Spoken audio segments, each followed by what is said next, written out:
When it comes to investing track records, not many people can stack up with the genius of one who can manage to beat the stock market for 13 years straight.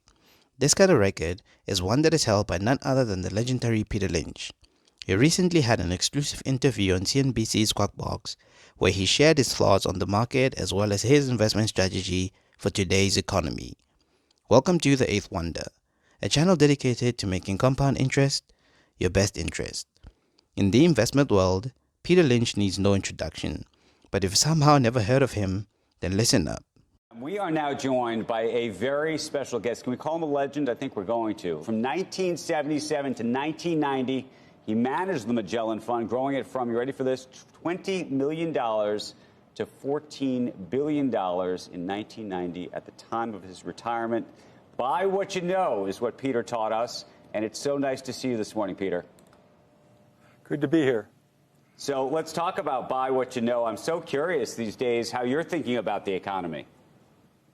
Well, I think people, they're investing in individual stocks. It's sad they're careful when they buy a refrigerator or an airplane flight. They're careful with their money, and they'll hear about a stock on the bus, and they'll put $5,000 or $10,000 on it. They have no idea what they do. So you're really got to be careful. Look at the company, look at the balance sheet. What is the reason the stock should be higher? The sucker's going up is not a good reason. If you're a follower of this channel, then you've most probably seen the video I made on Peter Lynch. It featured a younger version of him in 1994, pretty much saying the exact same thing he's saying now in 2023, which is 29 years later, which goes to show that good advice never goes out of style. His point here is that you need to do your research before deciding to buy shares of any company. It just makes sense. If your goal is to make profit with your investment, then you should have justifiable reason to believe that investing in that business will yield such a result. That reason cannot come from just looking at the share price. Buying what you know means that you'll have a good understanding of the company whose shares you're buying and its inner workings. You aren't just going off the hype around you. Just as he said, the sucker going up is not a good reason to buy. Is your sense, though, that the style of investing that you pioneered is still doable and winnable today? Well, I think looking for something different, looking for something that's a good story. I mean, who would have guessed TJX, a local company, would have gone up 50-fold, or Stop and Shop would go up 10-fold, or Analog Devices, or NVIDIA. I couldn't pronounce NVIDIA. So you have to find a company that's either a turnaround or a company that's going to grow, like Panera or, Family Dollar stores. I'm not saying that buys now, but that's what's made our, Sears is rolled over, so Kmart's rolled over, IBM slowed down, but we've had new companies come along. I mean, that's the nature. You have to be looking for new companies and look at the balance sheet. If you can add 5 and 5 and get reasonably close to 10, you should be able to look at a balance sheet and say, here's 2 depressed companies. They've gone from 50 to 3. One company's got $3 million in cash and no debt. One's got $3 million in debt, no cash. Which one are you going to buy? I mean, that's not too hard to do. You have to love how simple his approach to investing is. In current conditions, he advises that we look at 2 types of companies, ones that have great potential for growth and ones that are turnarounds. In other words, businesses that are making a comeback and seem to be in a good position to keep doing so for the next 5 years. These companies will ensure that you get good returns despite the markets being in a tricky position with all that is going on.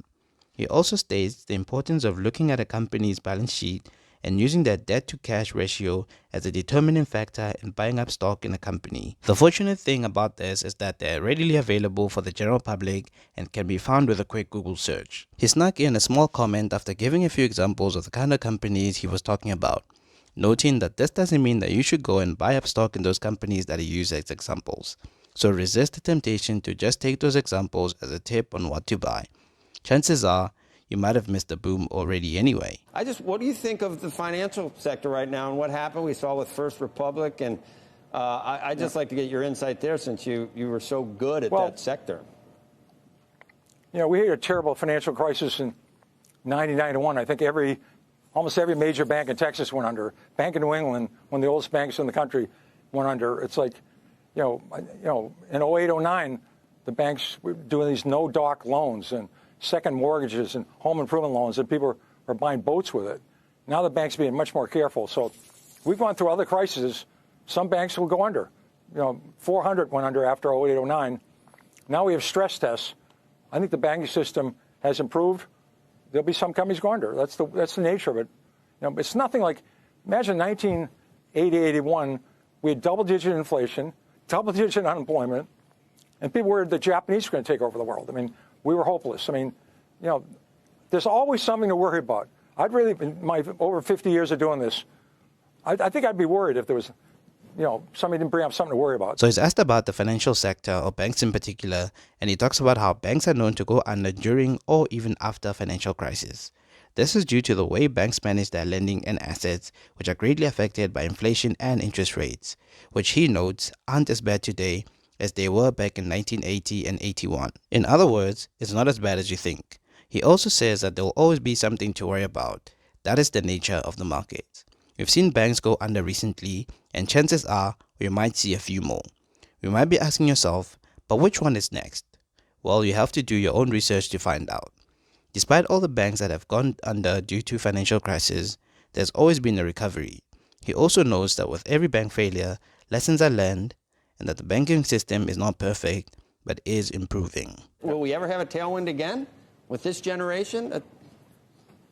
Well, we've had 13 recessions since World War II, and we've had 13 recoveries. Maybe we're going to have one. If this is a recession, it's probably the most predicted one ever. You know, I never know when we're going to go. I'd love to know the future. I think it would help. I'd be a better investor. I'd pay $5 extra for next year's Wall Street Journal. It would really help. Right. I cannot predict the future, but this recession is so expected, so predicted. Maybe it's coming. I don't know. When it comes to talks of a recession, his answer is quite interesting. He first states that each time there's been a recession since World War II, there's always been a recovery from it, and that this has happened 13 times before. This alludes to his confidence in the markets, that they'll always go up with time. That's given reason to believe that even the current situation will eventually work out. This shows the importance of investing with a long-term mindset and not paying too much attention to the here and now. He then talks about the uncertainty of it all, and how the current recession seems to be very predictable, at least that it will come. But we can't predict what the markets will do in the future. What you can do though is look at the past and see what patterns we can derive that can help us plan for the long term. You have an edge. You might be in that industry where things are starting to improve. There's a lot of positive coming along. The price of oil has gone from over 100. It's now 80. 1 year out is 78. Natural gas has gone from $8 an MCF to $2.30. I mean, we've added over 6 million jobs in 21, 22, over 1 million jobs in the first quarter. A lot of people at the bottom part of the economy have had significant raises. Buying what you know includes the very industry that you work in. Peter describes it as having an edge or an advantage because you're exposed to the inner workings of the industry. If you work in an industry and it starts to improve, chances are you'll see those changes before most people do. Look at the industries you already know and understand to see if there aren't any great opportunities to invest in. Industries for the most part are interdependent, so looking at industries that can be affected by another's performance is also a viable solution as long as you keep to the fundamentals of business that Peter discussed earlier. Those were some of the things that Peter Lynch had to say concerning the current economy and how to go about investing in the markets. To sum it all up, the key things are to invest in what you know, do your homework, look for great opportunities, businesses with less debt and cash, look within industries you already understand, and don't panic. I have a great appreciation for people like Peter Lynch who simplify the world of investing and focus on the most important things and not all the fluff that some analysts like to focus on. As the saying goes, simplicity is the ultimate sophistication. I hope you learned a thing or two from this video and that you'll use what you learned here to help you navigate through the storm. Comment below what your favorite thing was from Peter Lynch's words, and also let me know what you'd like to hear me talk about in the future. If you found value in this video, then show some love by leaving a like and sharing it with a friend. Make sure to subscribe if you haven't done so already, and make sure to click on the notification bell so you never miss an upload and the learning never stops. Thanks for watching. Hope to see you on the next one, but until then, stay invested.